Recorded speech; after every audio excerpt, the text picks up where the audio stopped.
Good evening. Ayan, magigisa ako ng gulay.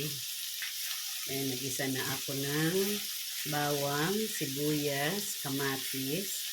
Nilagyan ko ng giniling at saka bagoong na alamang. Ilalagay ko na itong gulay. Meron tayong talong, sitaw at okra.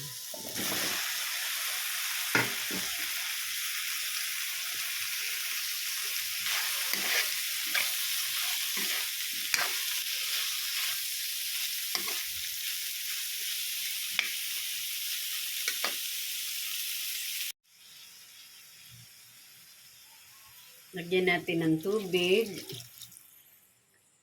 Tapos takpan at pakuluan. Ayan, luto na ang aking ginisang gulay. Tikman ko na lang yung sabaw. Ayan, okay na yung timpla. Kain na tayo.